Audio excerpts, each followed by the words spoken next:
Ketika Rasulullah SAW dituntut kafir Mekah, kita tahu kan mereka nuntut apa misalnya? Mereka nuntut tuh, Muhammad saya percaya kamu Rasul, tapi syaratnya Mekah yang tandus sulap, jadi kota yang subur makmur, menjadi jannat subur makmur. Atau begini saja Muhammad, kalau kamu gelo sama saya mangkel karena kita ada iman, turunkan saja azab, kisafam minas sama, turunkan saja azab. Atau begini Muhammad, kamu kan bilang utusan Allah, kamu datang saja bersama Allah digandeng gitu, digandeng, terus sama Allah diangkat tangan kamu, dimaklumatkan kalau kamu Rasulnya.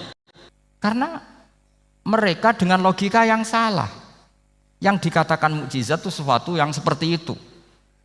Artinya kalau kamu berpikir mukjizat yang seperti itu, berarti Anda turunan kafir Quraisy.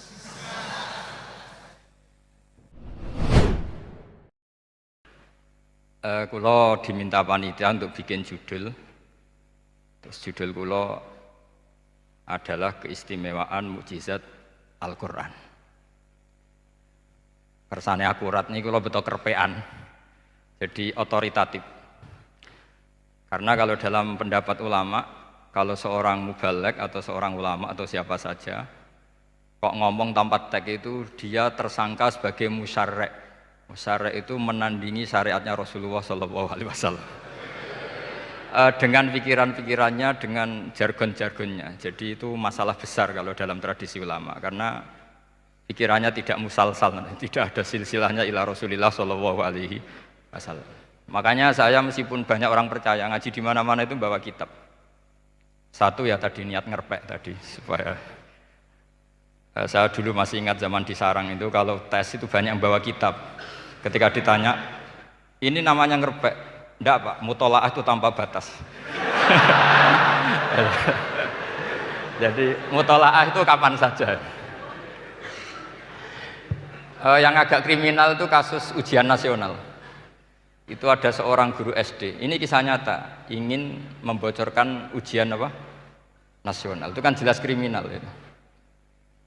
Si guru SD tadi berdalih gini, wong ujiannya mungkar nakir saja dibocorkan, apalagi ini ujian negara. Karena semua kiai itu kan mengajari kita marrobuka waman nabi, itu kan mengecewakan mungkar nakir, artinya kan membocorkan ujian. Singkat cerita kiai tadi itu, guru tadi, kalau nggak percaya tanya Gus Bah. Akhirnya rombongan guru SD tanya ke saya, apa betul Gus ujian boleh dibocorkan? Analoginya kiai-kiai bocorkan ujiannya siapa? Mungkar nakir. Karena saya ya NKRI harga mati, saya bilang tertawa-tawa. Kalau saya jawab nggak kriminal dimarahin polisi. Kalau saya jawab kriminal, analoginya dengan mungkar nakir memang yang membocorkan itu apa? Nggak usah diteruskan, kalau saya bilang boleh nanti jadi kriminal. Dan agama ini adalah analogi itu kias. Sehingga saya di sini insya Allah serius sekali membawa makalah mukjizatnya Quran. Kenapa demikian? Memang saya merasakan dan semua yang hadir di sini pasti merasakan bahwa mukjizatnya Quran itu luar biasa. Sehingga kita satu-satunya umat yang nggak ditunggui Rasul. Tapi kualitas iman kita insya Allah menyamai periode-periode sahabatnya Rasulullah SAW. Tapi syaratnya tadi ya, dengan pikiran yang sama, dengan teks yang sama, dengan rasa yang sama, dengan kejiwaan yang sama. Caranya gimana supaya sama? Kita harus terus membaca teks. Teks itu mengingatkan kita. Misalnya begini, yang dikatakan mukjizat itu kan sesuatu dahsyat yang dalam nalar manusia itu enggak mungkin terjadi. Misalnya ontanya Nabi Soleh keluar dari batu besar, itu kan satu peristiwa yang akal manusia tidak sampai. Begitu juga tongkatnya Nabi Musa membelah Laut Merah, yang akal manusia itu tidak sampai. Tapi pikiran itu menurut mazhab kita yang waras ini, saya ulang lagi, kita yang waras itu pikiran kriminal, itu salah. Saya ulang lagi ya, kita semua kan umatnya Rasulullah SAW. Semoga benar-benar umatnya Nabi, bukan Islam yang kumat. Karena orang Islam itu pilihannya hanya dua, kalau nggak bersatu umat Islam ya Islam yang kumat. Kumat itu agak gitu, namanya kumat dalam bahasa Jawa. Begini, saya ulang lagi ya. Yang dikatakan mukjizat itu amrun khariqun lil adat, sesuatu yang luar biasa. Kemudian dalam tanda kutip yang manusia itu tidak mampu. Sehingga itu dikatakan mukjizat seperti tongkatnya Nabi Musa dan untanya Nabi Nuh yang keluar dari batu besar. Kalau kalian ingin jadi wali, pikiran seperti itu udah akan jadi wali. Gagal itu di KPU gagal.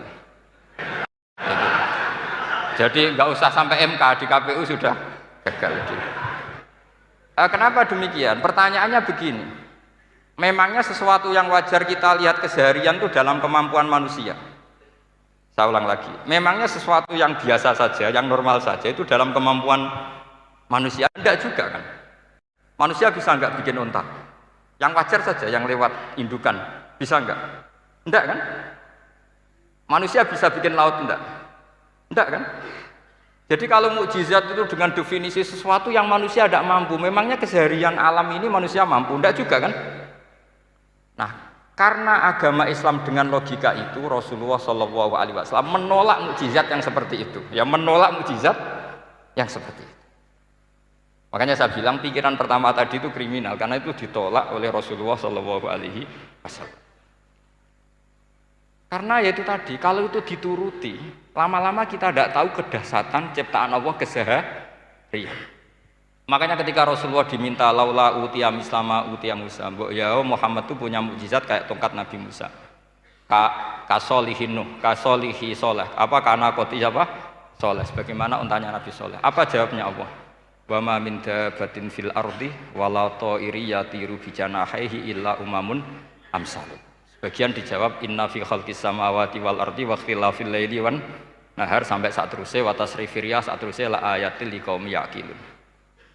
Karena logika yang terbangun begini. Dan ini saya ulang lagi, ini syarat utama jadi wali. Ini masih satu poin. Nanti ACC-nya nunggu ketua-ketuanya. Tapi kamu jangan bayangkan wali itu kayak Sunan Kudus tunda. Jadi kalau kamu jadi wali itu maknanya kullu mukminin waliyullah itu diikhyakan banyak. Setiap mukmin itu walinya Allah. Tapi maknanya gini, waliyullahi wong sing bisa akeni Allah. Itu jadi enggak usah dimaknani kekasih Allah. Ya. Jadi karena dalam bahasa Arab itu waliyul yatim adalah orang yang kasihan sama anak yatim sehingga diurus segala keperluannya. Perempuan yang perawan punya bapak namanya apa? Wali. Artinya si bapak sayang sama putrinya disebut apa? Wali. Jadi nanti kalau kamu jadi wali dengan makna yang tadi kullu mukminin waliyullah. Setiap mukmin adalah orang yang dikasihani Allah. Dan insya Allah semua kita masuk, paham ya? Ya, enggak wali songo itu baru maknanya waliyullah sing disayang Allah. Kayaknya kita belum daftar yang ke situ nanti itu. Ada urutannya. Saya ulang lagi ya. Kalau kita mengakui kudrohnya Allah nunggu mukjizat, yaitu nunggu tongkatnya Nabi Musa membelah Laut Merah, nunggu ada unta keluar dari batu, maka itu kecelakaan besar dalam tauhid, kecelakaan besar dalam kesaksian kudratullah. Kenapa? Karena alam yang kita lihat keseharian juga tidak dalam kemampuan kita. Alam yang kita lihat keseharian juga tidak dalam kemampuan kita.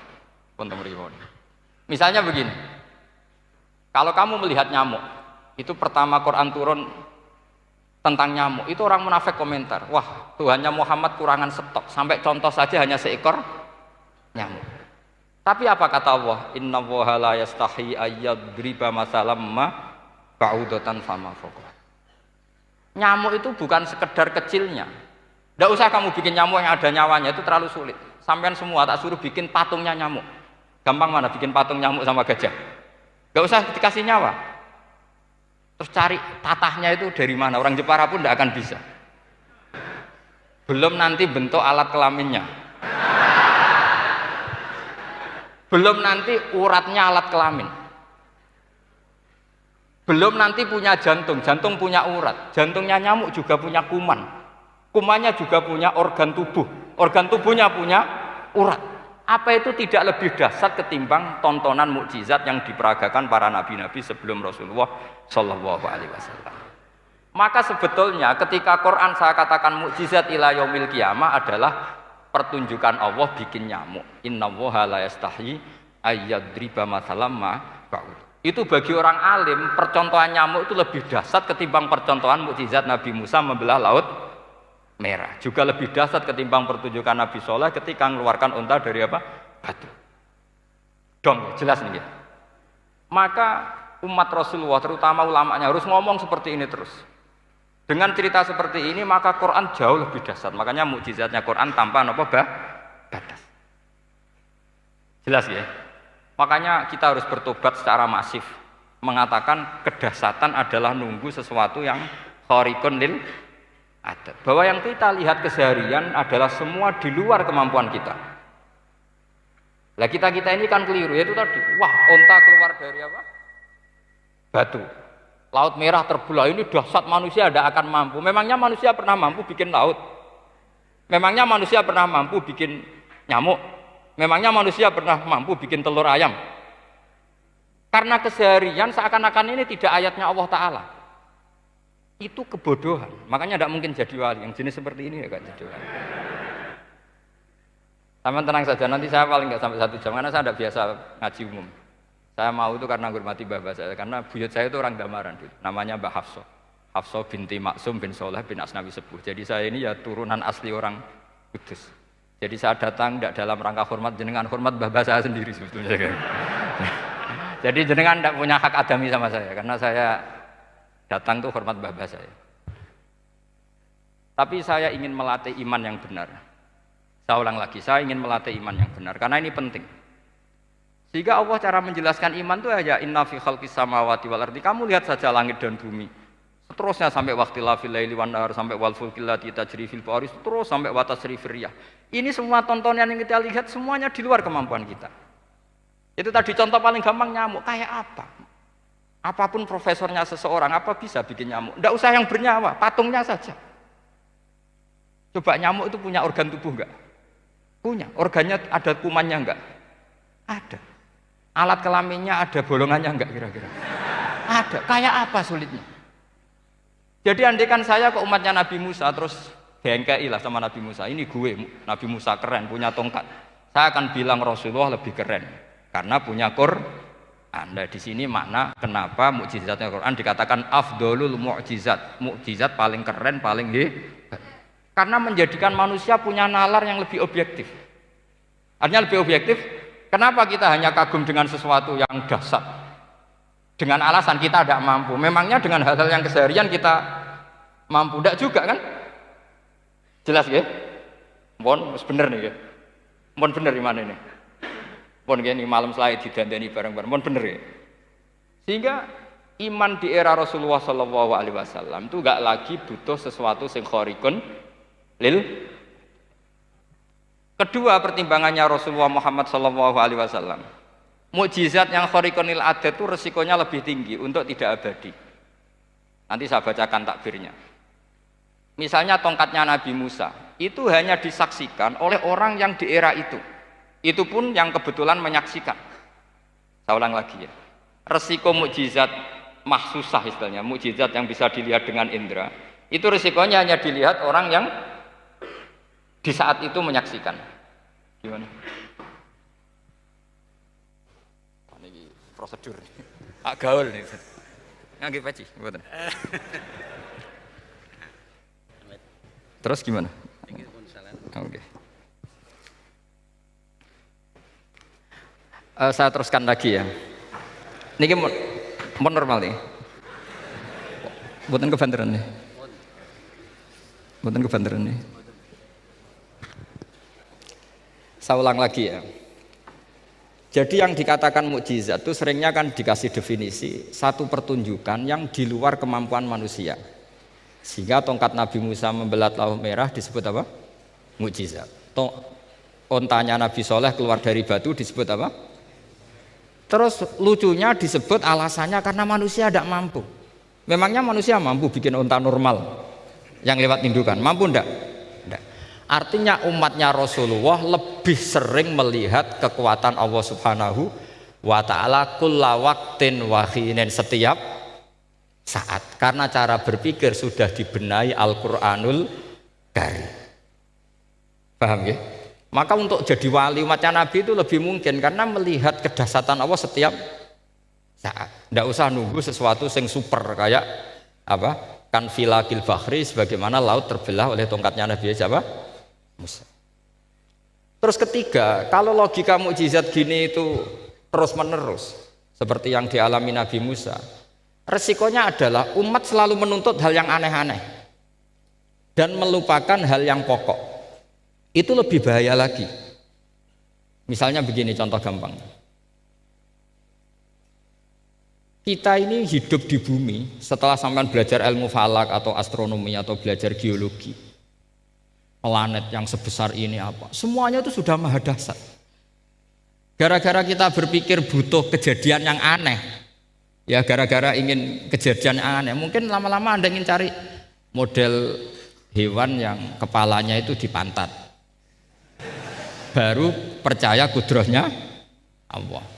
Lama-lama kamu jadi dukun, seneng ular yang berkepala manusia, itu baru dahsyat. Nanti menjadi klinik. Makanya kritiknya ulama, mukjizat itu tidak perlu dituruti. Karena kalau dituruti itu bahaya bagi kelangsungan kenormalan kita. Makanya kata Abdul Hamid Khan, termasuk kitab yang saya kagumi, kata beliau begini, yang menjadikan orang kafir adalah dia nganggep kudrahnya Allah Ta'ala itu bergantung sesuatu yang dahsyat. Dia nggak sadar bahwa keseharian dalam hidupnya semuanya pertunjukan kudrahnya Allah Subhanahu wa Ta'ala. Kayak tadi, saya contohkan nyamuk tadi. Inna woha la yastahi ayyadriba masalam ma. Terusannya ba'udotan fama fokwa. Kayak apa susahnya bikin nyamuk? Sudah kecil, punya alat kelamin, punya organ, punya urat. Lalu dalam tubuhnya juga ada kuman, kumannya juga berorgan. Kebayang nggak Anda bikin seperti itu? Enggak. Dahsyat mana dengan tongkatnya Nabi Musa? Sama-sama berstatus kita tidak mampu sama sekali. Dahsyat mana? Sama kan? Nah, itu yang diinginkan Rasulullah Shallallahu Alaihi Wasallam, dan Al-Quran menggiring kita cara berpikir begitu terus. Sehingga Quran cukup menghentikan wa ma min dabbatin fil ardi wala ta'iri yatiru bi janahaihi illa umamun amsalukum. Sebetulnya burung yang setiap hari terbang, yang setiap hari lewat Anda, itu semuanya bukti kekuasaan Allah Subhanahu wa Ta'ala. Tidak usah nunggu kejadian-kejadian super dahsyat. Terus keempat, korbannya para kiai, termasuk saya. Jadi nanti kalau saya tidak bisa haji terbang, wah tidak kiai, tidak bisa terbang. Tidak bisa kayak Harry and Potter misalnya gitu, tidak bisa kayak Harry. Jadi nanti kiai juga dituntut gitu, bisa terbang kayak Aladin. Jadi nanti repot. Semua kebenaran agama bergantung pimpinannya ini punya kedahsyatan-kedahsyatan itu. Akhirnya celakanya apa? Ada orang yang pura-pura dahsyat tapi penipu, kayak kasusnya Dimas Kanjeng. Oh nggih. Mboten apa-apa, sing penting ini lancar mon. Nggih.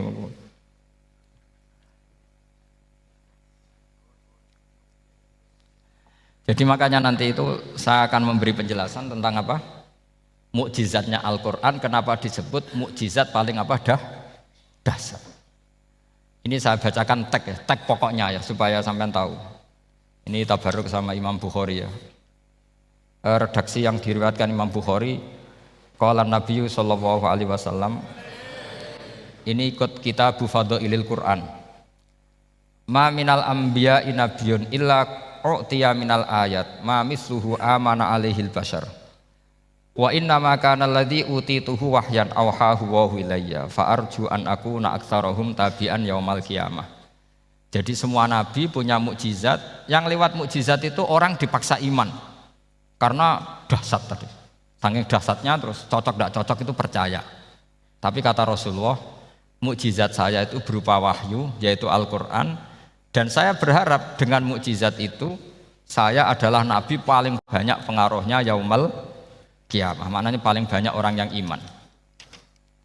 Terus di sini dikomentari oleh sarehnya ya, oleh penyarahnya yaitu Ibnu Hajar Al-Asqalani. Ya saya baca Arabnya saja. Sama harus pura-pura paham jadi keren. Jangan minta saya terjemah nanti harus pura-pura paham. Bagus kok, mantas sabah fi qaumin fahuwa minhum. Jadi bergaya orang kaya ya dikira apa? Kaya. Bergaya ulama ya dikira apa? Ulama. Nanti bergaya wali juga dikira wali. Saya baca ya, ini luar biasa menurut saya. Al makna annal mu'jizati al madiyata kanat khisyatan tusyahadu bil absor kana qoti soleh wa asa Musa. Wa mu'jizatul Qur'ani tusyahadu bil basirah. Jadi kayak tadi, kedahsyatan tongkat Musa itu karena apa? Laut kok bisa dibelah sebuah tongkat. Itu aneh. Kalau maknanya aneh adalah di luar kemampuan manusia, nyamuk lebih aneh. Kayak apa susahnya bikin organ apa? Nyamuk yang sekecil itu. Artinya bedanya apa? Tongkatnya Nabi Musa dengan pertunjukan nyamuk yang sama-sama mengarah satu titik, yaitu mengakui absolutisme kudrahnya Allah Subhanahu. Sama ndak? Sama. Sehingga umatnya Rasulullah tidak perlu ditunggoni mukjizat simsalabim. Cukup penalaran akal. Ini namanya basirah apa? Basirah. Nggih jelas ya? Mohon sampean ra usah kepen roh tongkatnya Nabi Musa to. Cekap melihat apa? Nyamuk. Ya sudah bagus, sudah maju, sudah keren. Ya jelas ya. Li'annal ladzi yusyahadu bi ainir ra'si yang qaridu binqiradi musyahidihi walladzi yusyahadu bi ainil aqli baqin yusyahiduhu kullu man jaa ba'dal awwali mustamirron. Sesuatu yang dipertontonkan lewat sesuatu yang fisik kayak tongkat Nabi Musa, itu yang percaya langsung tentu yang melihat. Setelah itu ada yang percaya, ada yang enggak. Bisa saja itu hoax, bisa saja macam-macam. Tentu yang enggak percaya tentu salah, ya kita sepakat. Tapi tetap saja yang enggak menyaksikan itu bisa saja enggak percaya. Paham ya? Tapi logika kedahsyatan nyamuk, siapapun yang punya nalar percaya. Artinya giringan Al-Quran untuk melihat mukjizat itu kedahsyatan Allah bikin nyamuk itu abadi ila yaumil kiamah, dan siapapun yang waras akan ikrar dan tetap menyaksikan karena insya Allah ada nyamuk terus ila yaumil kiamah. Itu kan teman tidur kita, paham? Makanya kamu kompromi dengan nyamuk, sekali-kali jangan dicablek, ini ayatnya Allah. Ya bila perlu dicium, dielus-elus gitu. Karena saya yakin yang hadir di sini andekan melihat tongkatnya Nabi Musa kira-kira dilus-lus enggak? Kira-kira? Andekan loh, kamu punya kesempatan melihat tongkatnya Nabi Musa, gimana? Dilus-lus, dikai mori, dikai kembang 7 taman, ya gitu. Tapi kenapa nyamuk enggak kamu begitukan? Toh sama-sama ini ayatnya Allah yang luar biasa. Makanya ini ngaji di sini saya ulang lagi, sama ndak perlu merasa punya hak adami sama saya, karena saya memang buyut saya kandung itu orang Gamaran, namanya Mbah Hafsah. Hafsah itu binti Maksum bin Soleh bin Asnawi Sepuh. Jadi saya ini termasuk turunan beliau yang keluar dari Kudus di Rembang. Karena mbah saya kandung itu sepupunya Mbah Sahal, ya sama Mbah Sahal, ibunya Badiah. Badiah ya putrinya Mbah Hafsah ini. Kalau ibu saya namanya Sofiyah, ya putrinya Mbah Hafsah ini. Jadi kenapa saya cerita ini, ya memang Quran sudah terang-terangan ngendikan dzurriyatam ba'duha apa mimba. Jadi kekuatan dzurriyah itu luar biasa. Jadi kita menjaga harkat dan martabat para leluhur supaya ilmu ini terjaga. Jangan marisi gayane tok, bae alim terus putune pedita-pediti gak alim, terus gak keren, menurut saya itu malu gitu. Jadi marisi itu ya kalau putunya orang alim ya alimnya, jangan marisi mulyane. Nggak orang alim terus mulya tok gelem dicucup, itu gak keren menurut saya. Niru alimnya dulu baru sama-sama dicucup, itu baru betul, paham ya? Jadi ada aturannya lah. Saya teruskan. Sehingga Quran kalau menggiring mukjizat, ketika Rasulullah SAW dituntut kafir Mekah, kita tahu kan mereka nuntut apa misalnya? Lan nu'mina laka hatta tafjura lana minal ardi napa yam bu'a au takuna laka jannatum min nakhili wa inabin fatufajjiral anhara khilalaha napa tafsira au tusqitas samaa kama za'amta alaina kisafan au ta'tiya billahi wal malaikati qabila au yakuna laka baitum min zuhrufin au tarqa fis sama. Masih mereka bilang gini, walan nu'mina liruqiyika hatta tunazzila alaina kitaban naqra'u. Mereka nuntut tuh, Muhammad saya percaya kamu rasul, tapi syaratnya Mekah yang tandus sulap jadi kota yang subur makmur, menjadi jannat subur makmur. Atau begini saja Muhammad, kalau kamu gelo sama saya mangkel karena kita ada iman, turunkan saja azab. Kisafam minas sama, turunkan saja azab. Atau begini Muhammad, kamu kan bilang utusan Allah, Kamu datang saja bersama Allah digandeng gitu. Digandeng terus sama Allah diangkat tangan kamu, dimaklumatkan kalau kamu rasulnya.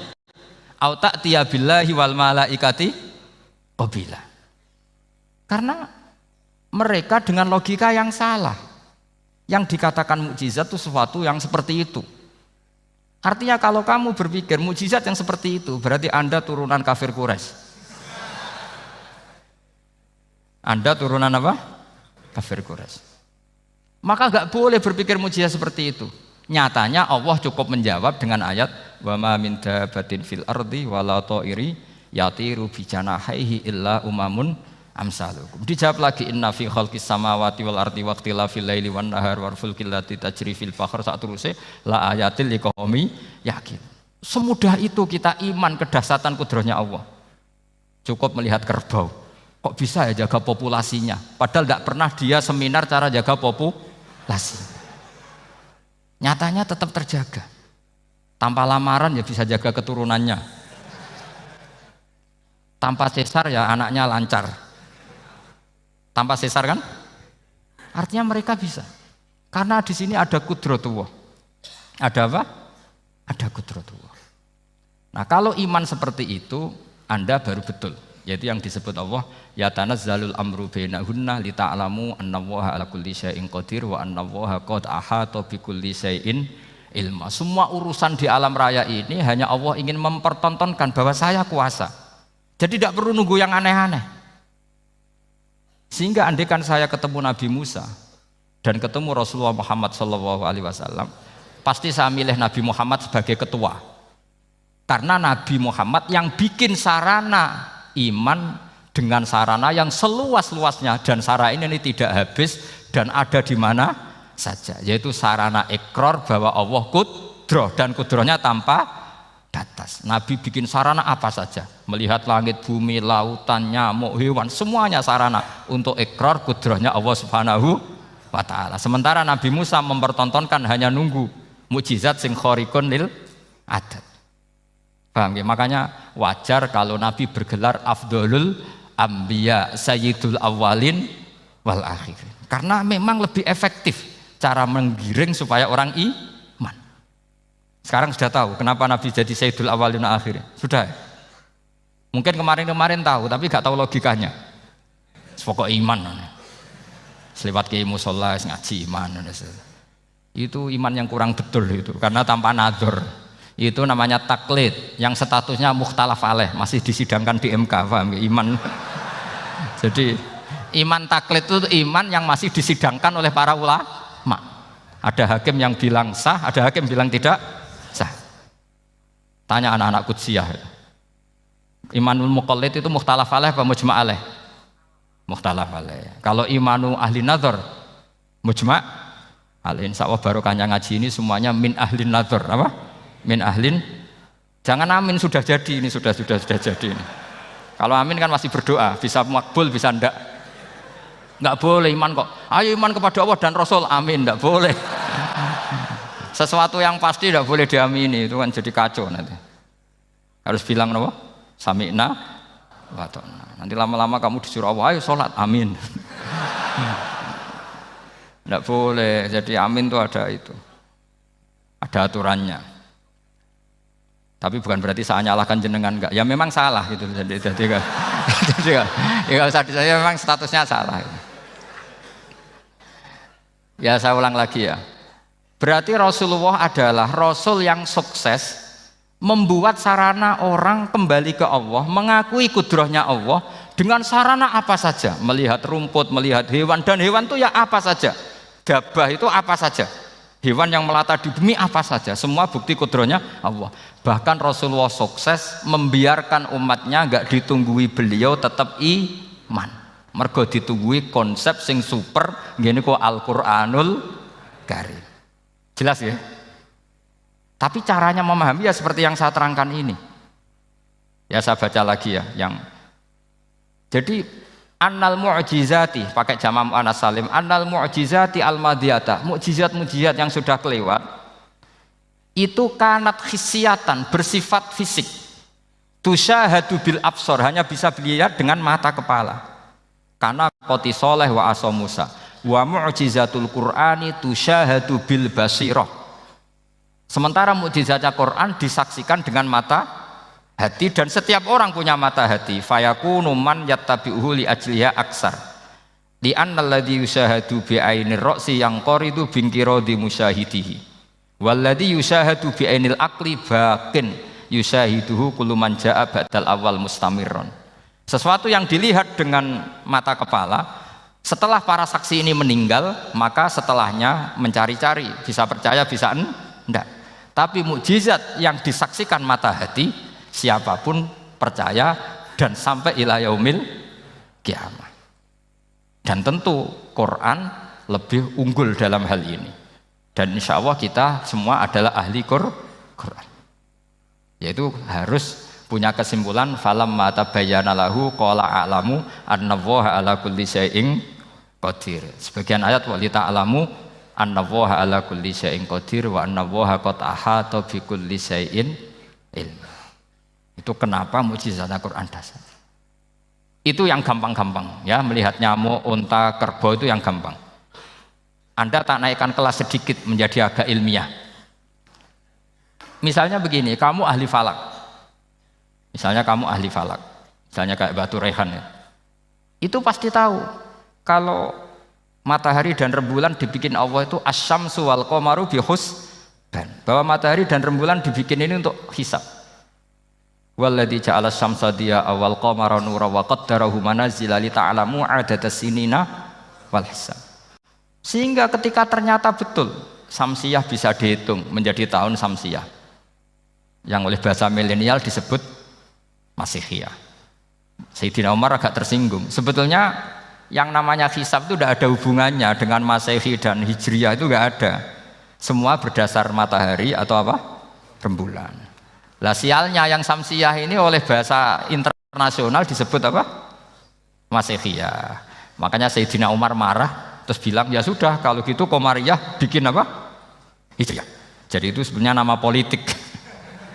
Sebetulnya kalau objektif yang jadi ukuran ya Samsiyah sama Qamariyah. Berhubung ini sudah diambil tetangga partai sebelah, akhirnya ya kira-kira gitu. Jadi kira-kira seperti itu. Akhirnya kita namanya apa?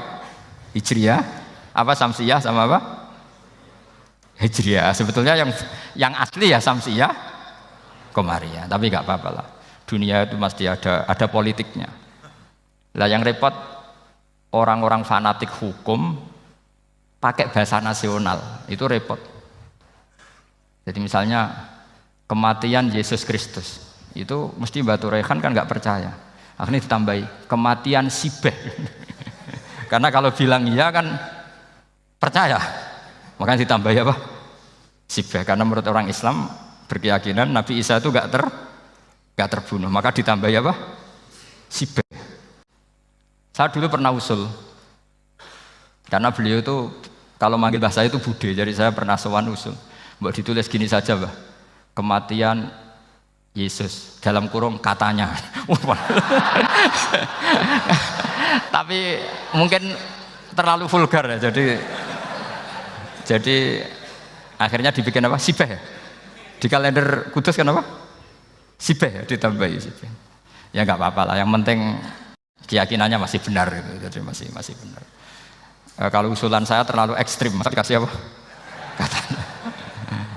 Ya karena memang begitu kan, kita berkeyakinan Nabi Isa itu gak terbunuh. Wa ma qataluhu wa ma sholabuhu walakin syubbihalahu. Jadi ini saya teruskan, ini paling masih seperempat jam ini. Kalau kelamaan sampai dolim itu ganggu kiai lama-lama gitu. Saya tadi sudah bilang sama panitia, orang Indonesia itu gak sopan. Kalau suka kiai itu didatangkan. Itu agak masalah sebetulnya. Dalam etika itu masalah. Kalau seneng kiai ya sowan ngaji. Jangan sowan di dalam, itu ganggu ya, sowan ngaji saja. Dulu Imam Malik itu anaknya raja itu, Imam Malik itu seangkatan dengan Harun Ar-Rasyid. Makanya jangan berharap kalau saya gampang diundang. Bukan karena saya sombong, memang etikanya seperti itu. Jadi Imam Malik diminta datang ke istana untuk ngajar anak-anaknya Harun apa? Ar-Rasyid. Masyhur Imam Malik tersinggung terus kata bilang, al ilmu yu'ta la ya'ti. Ilmu itu disowani bukan sowan. Akhirnya Harun Ar-Rasyid minta anak-anaknya datang ngaji ke Imam Malik. Itu anak presiden. Imam Malik berani, al ilmu yu'ta la ya'ti. Tapi kalian beruntung karena saya hormat sama mbah-mbah saya di sini. Wong makom buyut saya itu ya berarti apa ya? Selatannya makamnya Sayyid Ja'far Shadiq itu di situ kan ada makamnya Mbah Soleh, Mbah Maksum, itu mbah saya. Makanya dulu saya ngaji di sini lama di Damaran itu. Maksudnya lama itu ya mungkin setahun. Karena saya memang mulai kecil di Sarang, sampai sekarang saya masih ngajar di Sarang. Tapi dulu cukup ya, karena saya kesini sudah hafal Quran, jadi hanya setor setiap hari satu juz, jadi cepat lah. Saya tidak punya masalah ingatan, alhamdulillah, jadi cepat hafal. Saya terangkan lagi ya, ini penting ya, masalah mukjizatnya Quran. Selama ini orang tuh mau bilang tok, mukjizatnya Quran itu dahsyat, tapi nggak bisa menerangkan, itu masalah. Makanya kita harus bisa menerangkan mukjizatnya Quran dahsyat itu apanya. Yaitu tadi, tongkatnya Nabi Musa hanya disaksikan oleh orang yang di era itu. Toh tujuannya mukjizat adalah diakui kemudian orang menjadi iman. Lalu Rasulullah SAW beliau sudah intaqala ila rafiqil a'la. Tapi konsepnya Quran menjadikan orang yang enggak ditunggui beliau tetap iman ila yaumil kiamah. Itu yang maksud fa'arju an akuna aktsarahum tabi'an yaumal kiamah. Mukjizat saya itu cukup Quran kata Nabi, dan dengan mukjizat itu orang akan iman ila yaumil kiamah. Caranya seperti ini. Karena tadi sedahsyat-dahsyatnya mukjizat tujuan utama orang terdikte supaya ikrar ngakui kudrohnya Allah. Lah ngono kok ngenteni tongkat sakti lah opo? Cukup deloknya mau. Paham nggih? Jelas ya? Alhamdulillah mau naik kelas ini sudah benar ini sudah benar. Terus kedua begini, kedahsyatan Quran lagi. Quran itu bisa merunut, mentartibkan logika. Bahkan logika ini logika yang universal. Siapa saja merasakan logika itu. Misalnya begini. Dulu orang kafir itu punya Tuhan banyak. Tentu yang dipertuhankan ya mana? Yang dipertuhankan itu banyak. Karena pikiran mereka urusan banyak, problem banyak, ya Tuhannya harus banyak. Ada BPKB 3D kan, istri cerewet macam-macam lah itu kan. Problemnya banyak, maka Tuhannya harus banyak. Karena Tuhan itu maknanya penyelesai masalah. Sehingga kalau masalahnya banyak, Tuhan harus banyak. Ketika Rasulullah membawa konsep satu Tuhan, mereka janggal. Makanya mereka bilang, aja'alal alihata ilaha wahida inna hadza lasyai'un ujab.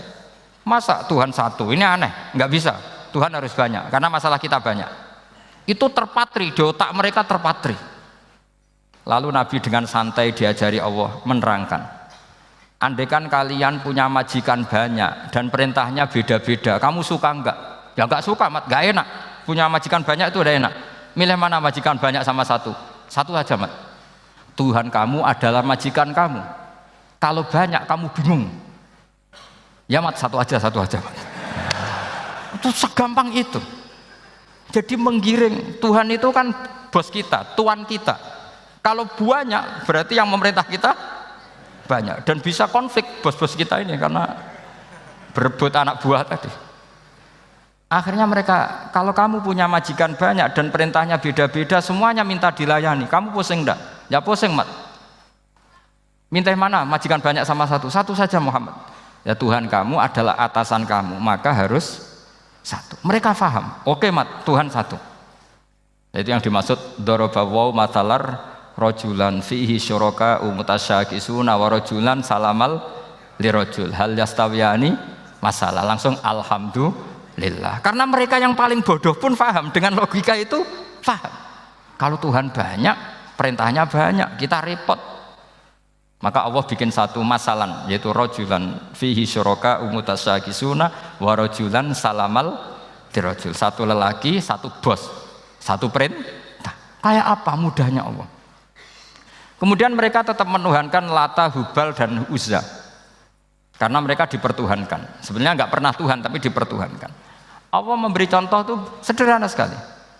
Wa daraballahu mathalar rajulaini ahaduhuma abkam la yaqdiru ala syai'in wa huwa kallun ala maulah aina ma yuwajjihu la ya'ti bi khair hal yastawi huwa may ya'muru bil adl. Kata Rasulullah, Lata itu menurut kamu apa? Ya Tuhan kami. Muhammad, Hubal ya Tuhan kami, Uzzal ya Tuhan kami. Lalu kalau mereka kotor ya saya mandikan, kalau hidungnya coplok ya saya tata. Terus kata Rasulullah begini, kamu mau enggak punya budak atau pembantu yang buta, tuli, bisu? Kamu mau enggak punya pembantu loh ya, pembantu itu budak zaman dulu.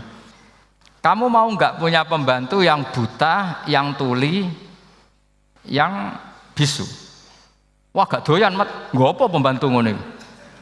Lah pembantu saja kamu enggak mau yang gitu kok malah punya bos begitu?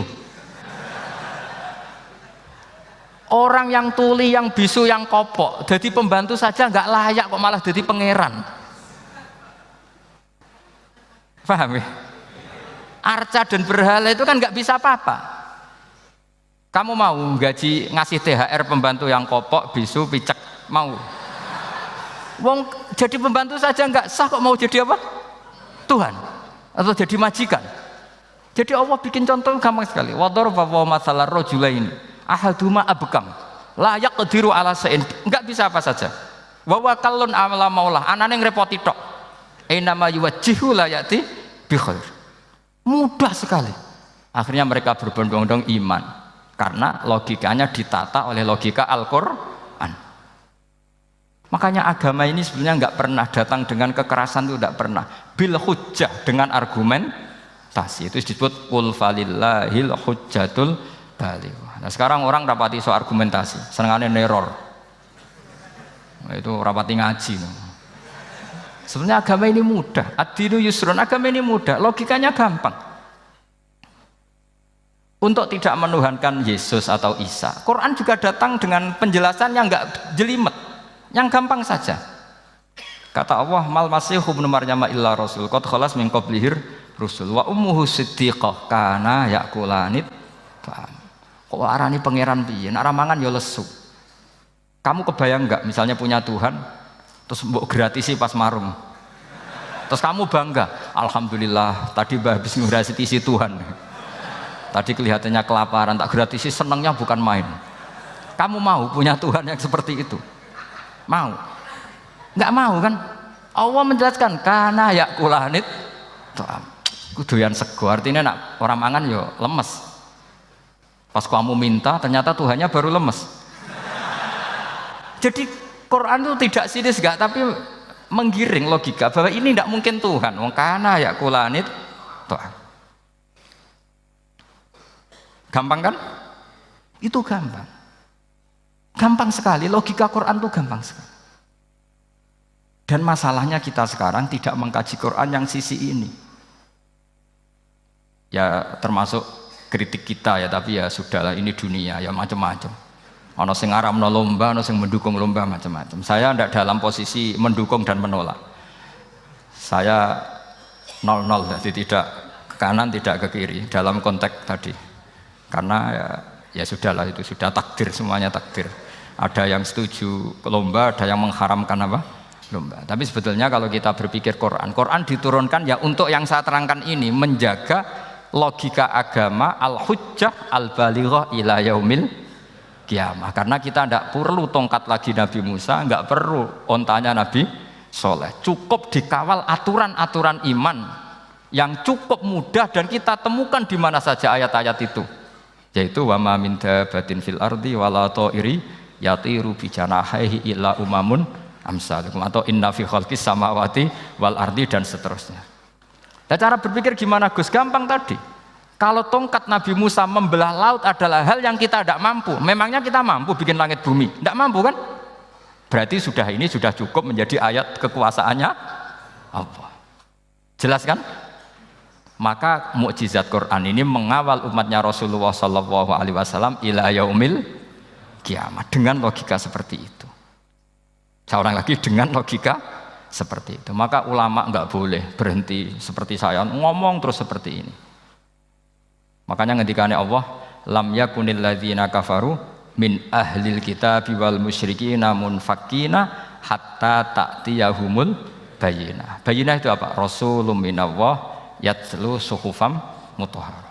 Orang kafir semuanya kata Allah, baik berkategori kafir musyrik maupun kafir ahli kitab, itu tidak akan tercerabut dari akar kesalahan mereka, dari cara berpikir mereka, hatta ta'tiyahumul bayyinah, sehingga datang satu kejelasan yang jelas welo-welo. Itu apa? Rasulun minallah yatslu suhufam mutahhar, yaitu rasulnya Allah yang membaca sahifah-sahifah suci, maknanya Al-Qur'an. Untuk menafikan ketuhanan berhala, ketuhanan Yesus, kita cukup dengan konsep Quran. Kayak tadi kana yakulanit, termasuk untuk menafikan Tuhan balita, paham ya? Tuhan apa? Fir'aun. Ini contoh terakhir, sampai siap-siap saja selesai. Karena saya memang mau selesai ini, bukan guyon, memang mau selesai. Karena menurut saya mukjizatnya Quran itu jelas. Jadi diterangkan seperempat jam ya jelas, 10 menit ya jelas. Kalau kamu butuh lama, berarti kamu menyaksikan kejelasan Al-Quran. Dan itu kriminal besar itu. Kalau nggak boleh dibahasakan murtad besar, ya kriminal apa besar. Nggak, ini nggak guyon, betul itu. Saya tadi mau nyontohkan apa tadi? Tuhan balita ya. Fir'aun itu berdebat sama Nabi Musa. Singkat debat begini, kalau nggak salah di J19, kalau nggak salah di surat Syu'ara, dicari sendirilah. Pertama ditanya gini, Musa, kamu kesini ada apa? Ya bawa konsep Tuhan, yang jelas itu tidak kamu ya. Lalu Tuhan kamu siapa? Rabbus samawati wal ardi, yang menuhani langit dan bumi. Si Fir'aun masih berkelit. Begini, soal yang di bumi, saya jalan-jalan kemana-mana, setahu saya yang jadi Tuhan saya. Ma'alim tulakum min ilahin apa? Ghairi, di mana-mana yang dituhankan saya. Soal kemungkinan di langit begini, tunggu saya. Terus di Haman dipanggil, ya Haman ibn li sarhal ali abluhul asbab as-samawati fa'attali'a ila ilahi Musa. Haman, bikinkan piramida yang tinggi. Saya mau lihat Tuhannya Musa, apa betul ada? Padahal andaikan terjadi piramida kan Tuhan pun nggak bisa dilihat. Wong sampean yang wali saja tidak bisa melihat. Wali tadi yang sing disakeni Allah tadi itu aja nggak bisa melihat. Apalagi Fir'aun. Akhirnya Nabi Musa sadar bahwa logika itu tidak masuk ke Fir'aun, tidak masuk. Padahal ada pengawalnya banyak. Dan karena semua Nabi fatona, itu ibarat mobil ganti gigi. Ganti gigi, ganti argumentasi. Gini saja, yang menuhani leluhur kamu, mbah-mbah kamu. Wah, itu sontak kaget Fir'aun. Pengawalnya ya kaget. Oh iya, kalau Fir'aun ini Tuhan, mbah-mbahnya tanpa Tuhan. Kan Tuhannya datang terlambat. Berarti mbah-mbahnya dulu itu tanpa Tuhan, karena ini ada Tuhan balita itu ada itu. Akhirnya hampir separuh, mungkin hampir semua pengawalnya Fir'aun itu iman semua. Meskipun yaktumu imanahu, ini yang diceritakan Quran, wa qala rajulun mu'minun min ali fir'auna yaktumu iman. Karena runtuh, semua logika Fir'aun sebagai Tuhan itu runtuh. Hanya dengan logika, kalau kamu Tuhan, lalu mbah kamu Tuhannya siapa? Fir'aun mangkel. Wah bahaya logika Musa, tangkap Musa, udah gak debat lagi. Kayak apa mudahnya logika Quran untuk menafikan ketidaktuhanan Fir'aun. Yaitu mengatakan Rabbukum wa Rabbu abaikumul awwali. Karena dikatakan Tuhan langit, Fir'aun masih berkelit. Nanti dulu saya mau bikin piramida, mau saya lihat ada enggak Tuhan kamu. Nabi Musa langsung genti gigi, yang nuhani mbah-mbah kamu. Orang kan berpikir, ini kalau Tuhan betul, lalu orang-orang dulu Tuhannya siapa? Kan Tuhannya datang terlambat. Nah itu lagi-lagi, dan kita baca Quran itu ila yaumil kiamah. Makanya tidak ada umatnya Rasulullah SAW kemudian imannya itu ada syak, nggak ada sama sekali. Karena dzalikal kitabu la raiba fihi mir rabbil alamin. Ya, mohon cekap ya. Mpun gampang nih. Masalah sama kalau masalah. Jadi karena kebenaran Quran itu adhar wa adhar, sangat jelas. Sehingga nggak perlu butuh orasinya saya. Sebenarnya nggak perlu. Saya yakin, sampean sebelum saya terangkan ya sudah iman, sudah betul. Ini kan akal-akalan saja saya dimanfaatkan. Ya. Karena ya menurut saya itu ya sudah adharu min samsi dhahira kalau dalam bahasa Arab. Kebenaran sejati itu lebih jelas ketimbang matahari di siang hari. Karena ya tadi logika. Ya saya tambah satu contoh lagi, semoga ini selesai betul. Kemudian Quran misalnya gini, sampean tak bedai. Kamu bisa melihat itu karena apa? Ini misalnya apa? Kertas yang saya bawa ini kan kuning. Kamu bisa melihat itu karena apa? Mata kan? Nah itu masalah. Karena melihat kamu dengan mata, sekali ini tak tutupi, kamu tidak tahu. Atau kamu jauh menjadi tidak tahu. Karena mata bisa terhalangi oleh jauh atau tertutupi. Beda dengan Allah. Allah itu kalau merumuskan tahu itu bukan karena melihat, karena menciptakan. Makanya Allah bilang, ala ya'lamu man khalaqa. Apakah tidak tahu orang yang membuat? Misalnya ini, kertas ini kuning. Sama saya tak tutup begini. Kemudian kitab ini tak tinggal, saya datang ke Jakarta. Saya tetap tahu enggak kalau dalam ini ada kertas kuning? Tahu, karena saya yang menciptakan. Paham ya? Kamu bangun satu bangunan, di dalamnya ada besi ukuran sekian. Di situ kamu menyimpan emas setengah kilo. Setelah kamu pergi kemana-mana masih tahu enggak? Tahu, karena kamu yang menciptakan. Sehingga ketika kita janggal, masa Allah pirsa semua alam ini? Logikanya gampang, masa yang bikin tidak tahu? Makanya Allah bilang, ala ya'lamu man khalaqa. Paham ya? Jadi gampang sekali, mukjizatnya Quran tuh gampang sekali. Nak raro kebangetan gitu. Ampun nggih, Al-Fatihah. A'udzubillahi minasyaitonir rajim. Bismillahirrahmanirrahim. Alhamdulillahirabbil alamin arrahmanirrahim. Iyyaka na'budu wa iyyaka nasta'in. Ihdinas siratal mustaqim. Shiratal ladzina an'amta 'alaihim ghairil maghdubi 'alaihim waladdallin.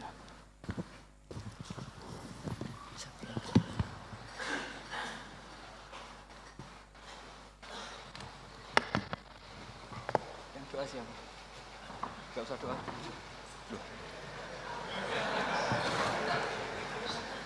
Kalau doa itu sunatnya khufiyah, rahasia, jadi tidak bisa mic.